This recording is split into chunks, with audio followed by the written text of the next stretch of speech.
엔비디아가 키워가고 있는 AI 반도체의 가장 큰 수혜를 SK하이닉스가 보고 있다. 그 다음에는 다음 주목받는 섹터, 다음 주목받는 그 공정에 대해서도 우리가 조금 미리 준비를 해놓으시면 좋은 투자 결과가 있을 수 있다고 보시는 게 좋을 것 같습니다. 저 같은 경우에는 B2는 무조건 금리다라고 말씀을 드려요. 저는 그 부분에서는 일단은 세 가지를 좀 말씀을 드리고 싶어요.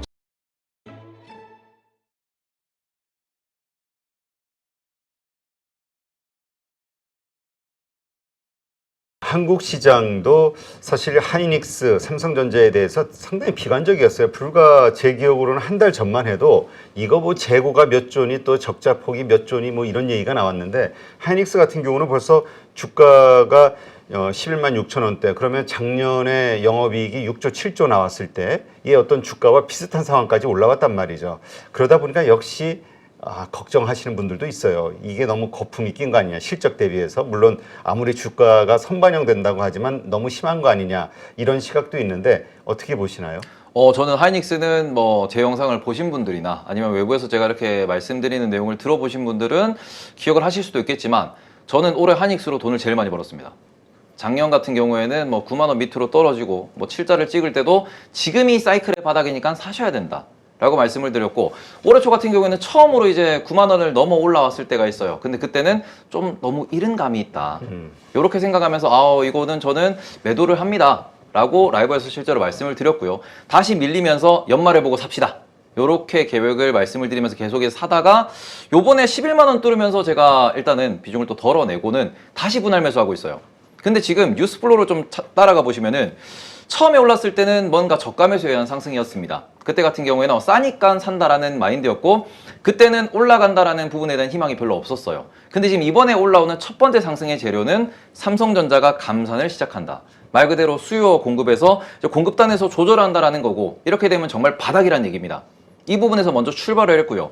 그리고는 그 위에서 상승했던 가장 큰 힘은 엔비디아에 들어가는 반도체, 엔비디아가 키워가고 있는 AI 반도체의 가장 큰 수혜를 SK하이닉스가 보고 있다, 이런 얘기가 나왔습니다. 그리고는 최근에 나온 또 호재성 뉴스를 보시면은 DDR5에 있어서 수율은 하이닉스가 제일 좋다, 이런 얘기도 나오고 있어요. 그러면서 앞으로 영업이익이 기대가 된다, 말 그대로 기대가 된다, 좋다, 이런 것들이 누적되면서 올라가는 상황이고, 지금 수급을 보시면은 삼성전자도 마찬가지지만 외국인들이 계속 사고 있습니다.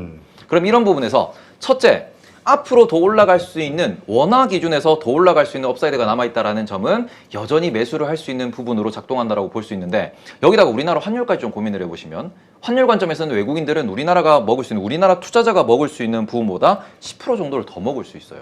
이제 점점 강세가 된다는 전제하에. 네. 그러면 이렇게 보면은 지금으로부터 우리가 사이클 고점까지의 기간과 예상되는 수익률을 기준으로 생각을 한번 해보겠습니다. 지금 우리가 마이크론 CEO가 이런 얘기를 했어요. 2025년까지 우리는 우상향을 할 것 같다. 그러면은 길게 잡았을 때 2025년이고요. 주식시장은 좀 선반영한다라는 부분이 있으니까 2025년 중반, 지금으로부터 2년 후로 가정을 해보겠습니다. 그리고는 지금 하이닉스가 11만 원 중반대예요. 그리고는 이게 15만 원을 고점으로 계산하시는 분들이 많이 계시니까 러프하게 15만 원으로 보면은 지금으로부터 3만 5천 원이라는 상승 여력이 존재합니다. 그럼 이건 대충 우리가 따져봐도 20%에서 30% 정도 나오거든요. 그러면은 그 정도의 수익률을 내가 2년 안에 얻을 수 있다 그러면은 매수를 하겠죠. 그러니까 이런 식으로 지금 투자가 들어오고 있기 때문에 지금 삼성전자, 하이닉스 같은 경우에는 버블이다라고 생각을 하기보다는 왜 사는가, 그리고 여기서 어느 정도 가격대가 가면은 매도가 터질 건가에 대해서 기간 대비 수익률로 계산을 좀 해보시면은 조금 더 논리적으로 맞을 것 같다. 외국인 기준에서는 2년에 30%가 보이는 투자처입니다. 그렇기 때문에 계속 사고 있는 거예요. 그렇다면 지금 하이닉스 관련해서는 지금이라도 사 모아가야 된다라고 보시는 관점인가요? 네, 지금부터는 그죠. 나스닥이 조정을 보인다 그러면은 조금은 빠질 수 있을 겁니다. 이 부분은 결국 우리나라가 갑이 아니기 때문에 어쩔 수 없다라는 부분이겠지만, 계속 말씀드리는 사이클 고점 관점, 이 말씀을 드리는 이유는 지금으로부터 얼마 안 남았어요. 1년 반, 2년입니다. 우리가 뭐 삼성전자 10만 전자 간다라고 했던 게 엊그제 같은데 그게 벌써 2년이 지났어요. 이런 부분 놓고 보시면은 생각보다 멀지 않은 기한 내에 사이클 고점에 대한 기대감이 나오고 있다 보니까 그 부분에서는 지금은 분명히 조정이 두렵습니다. 단기 급등이 무서워요. 그래서 이럴 때는 꼭 말씀드리는 게, 내가 그럼에도 불구하고 삼성전자와 하이닉스를 도전해 보겠다라고 하면은 분할 매수를 하셔야 됩니다. 조정이 왔을 때 대응하기 위해서는 현금이 남아있어야 되고요. 그러다 보니까 어차피 제가 2년이라고 말씀을 드렸고, 다른 전문가분들도 비슷한 관점을 말씀하신다 그러면은 2년 중에 6개월 동안 분할 매수를 하셔도 큰 문제는 없어요. 6개월 내외에 그 고점까지 간다 그러면 오히려 우리는 증시를 떠나야 하는 버블장입니다. 그렇기 때문에 이렇게 좀 논리적으로 생각을 해보시면은 지금은 좀 급하게 서둘러서 매수하시기보다는 분할 매수를 하시고 조금 더 고수분들은 그러면 지금 이 상황에서 오히려 소부장을 보죠. 소재나 부품이나 장비단에서 그러면은 하이닉스가 저기까지 간다 그러면은 분명히 얘들이 나중에 되면 증설도 할 것이고 그러면은 소재도 많이 사용할 것이고 그러면은 지금 실적이 좋은데 저평가 받고 있는 기업들에 대해서 계속해서 공부를 하시고 이 부분에서 기회를 찾으시면은 오히려 그쪽에 더 큰 수익을 노리고 투자를 하시는 그런 방법도 있다. 그러니까 사이클에서는 본인의 투자 방법론에 따라서 지금은 기회를 잡으셔야 된다.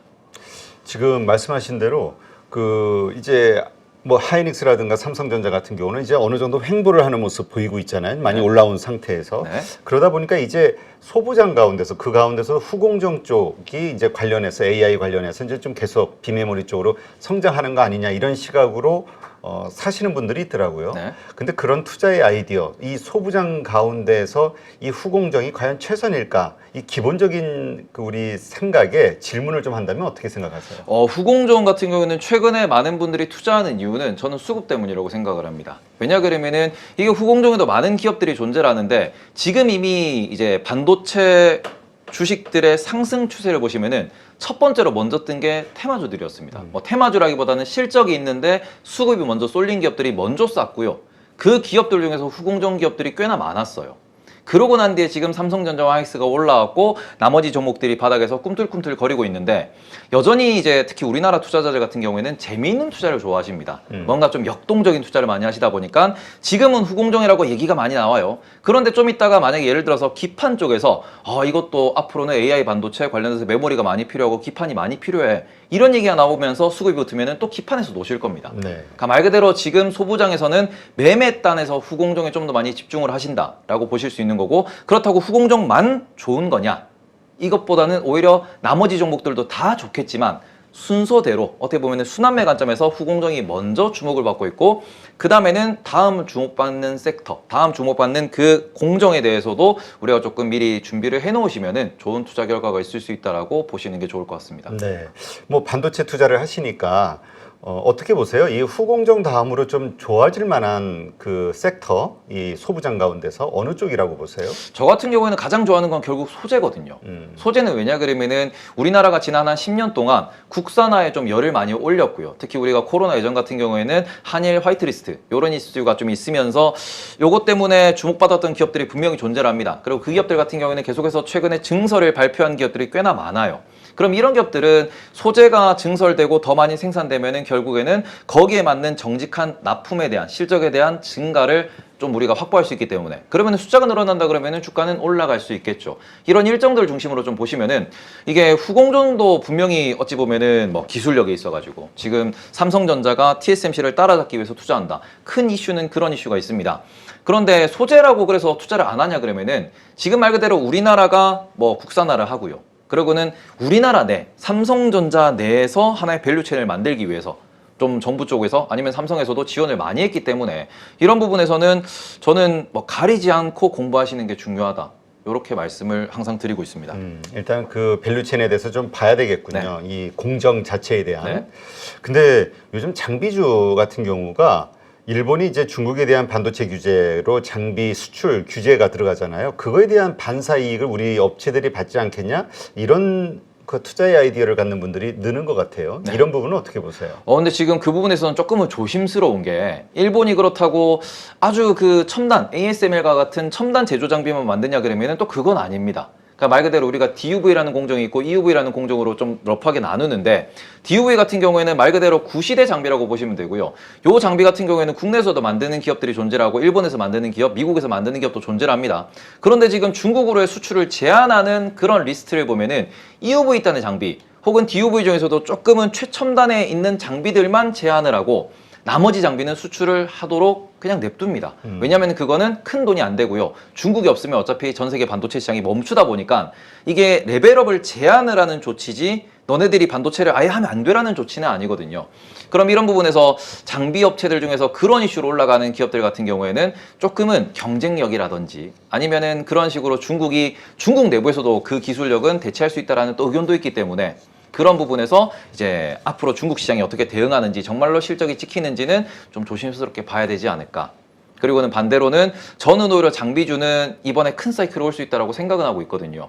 이게 지금 장비주들의 대표가 되는 원익 IPS 같은 경우에는 아예 주가가 지금 움직임이 별로 없어요, 바닥에서. 그런데 이게 결국 반도체라고 하는 이 사이클이 올라가기 시작을 할 때는 먼저 오르는 게 가벼운 테마주들 혹은 수급이 붙은 종목이 될 것이고 그다음 세트입니다. 그 다음에는 소재와 부품이 올라갈 수밖에 없어요. 왜냐하면 생산이 늘어나는 과정에서 실적이 늘어날 거고요. 그리고는 그게 맥스치에 이를 때쯤 증설에 대한 이슈가 나오고 그때 고점을 찍을 수 있는 게 마지막에 고점을 찍는 게 장비주입니다.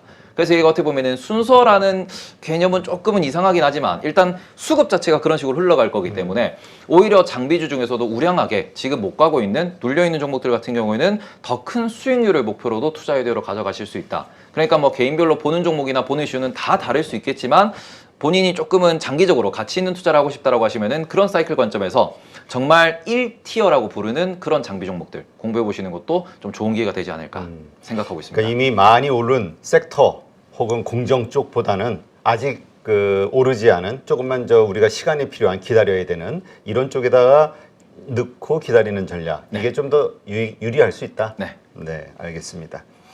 지금 우리 증시 2650을 찍고 지금 이제 뭔가 지금 흐지부지 되는 느낌이에요.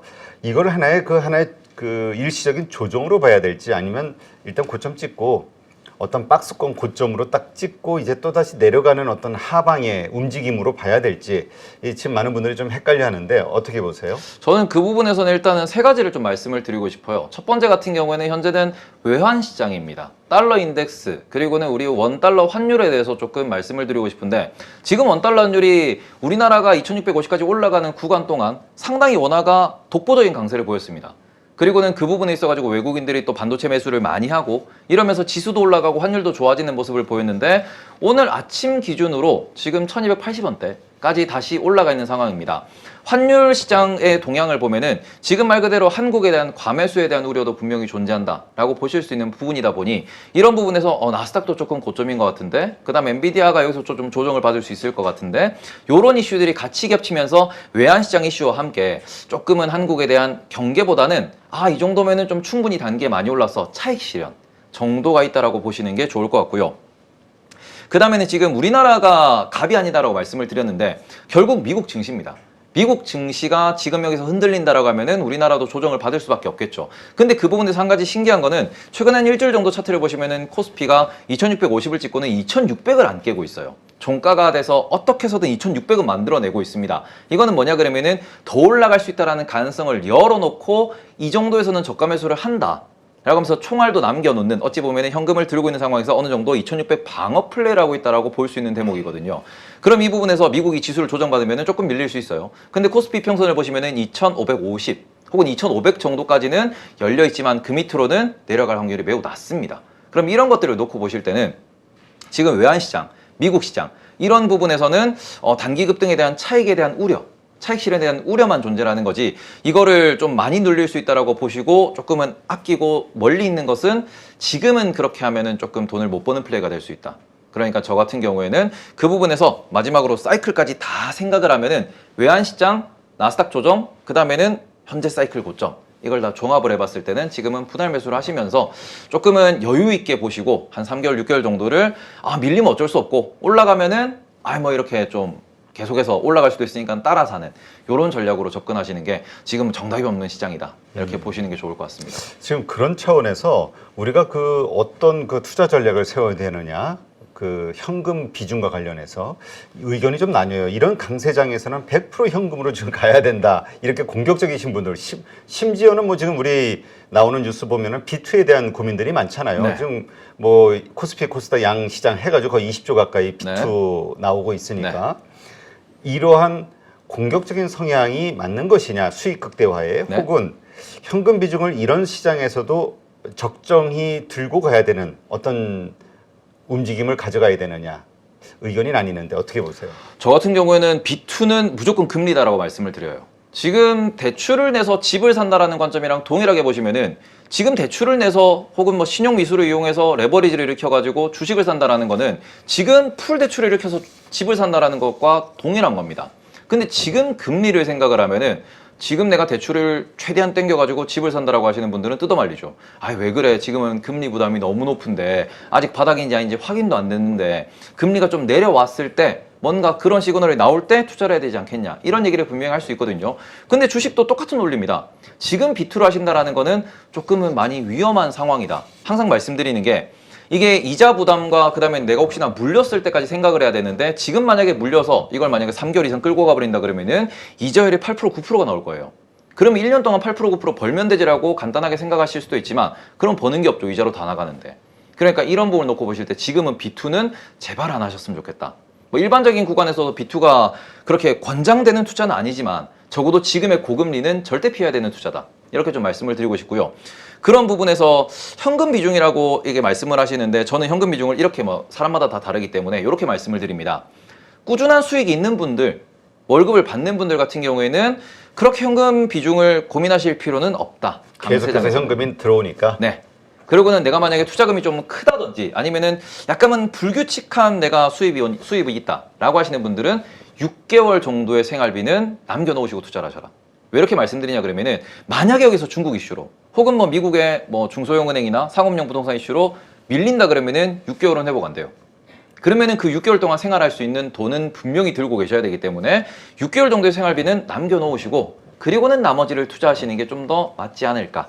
항상 저는 이렇게 좀 말씀을 드리고 있습니다. 그 말씀은 6개월 이내에 사용해야 되는 어떤 목돈, 용처가 있는, 사용처가 있는 돈들은 투자하면 안 되겠다. 네. 이런 생각도 되네요. 네.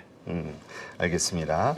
자, 어쨌건 지금 2650을 찍고 좀 약한 흐름을 보여주고 있는데, 지금 앞으로 우리 시장이 어떻게 변할 것이냐, 안 좋아질 것이냐에 대한 하나의 그 시그널로는 이제 중국 경제를 많이 보시는 것 같아요. 그쪽의 어떤 상황들. 네. 그 외에 변수는 없을까요?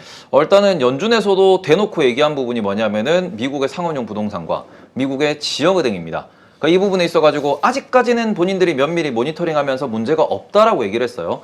근데 지금 인플레이션이 여전히 끈적끈적하다라는 가정하에, 전제하에 고금리가 오랫동안 지속이 되고, 그리고 혹시나 여기서 금리를 한 번 혹은 두 번 더 올린다 그러면은 제2의 SBB가 터지지 말란 법은 없습니다. 지금 SBB가 터진 논리를 보시면은 보유하고 있는 채권의 평가 가치가 떨어지면서 이 부분에 대해서 내 돈을 찾지 못할 수 있다라는 그런 걱정이 쌓이다 보니까 요게 하나의 뱅크런으로 이어졌고요. 그러면서 이틀 만에 은행이 터져 나갔습니다. 지금은 이틀 뒤에 어떤 은행이 터질지도 아무도 모르는 거예요. 그러니까 이런 부분에서 은행이 위기가 온다, 시스템적 위기가 온다라고 하면은 이 부분은 조금은 경계를 해야겠죠. 그래서 중국 같은 경우에는 오히려 아까 말씀드렸다시피 중국 뭐 공산당이 지금 경제가 무너지면 공산당이 무너지는 거니까 어떻게든 막을 거다. 좀 이렇게 저는 긍정적으로 바라보고 있는 측면이 있지만, 오히려 미국의 시스템 리스크는 이게 자본주의로 돌아가는 곳이다 보니 여기는 무너지면은 모르게 무너지는 곳도 분명히 나올 수 있다.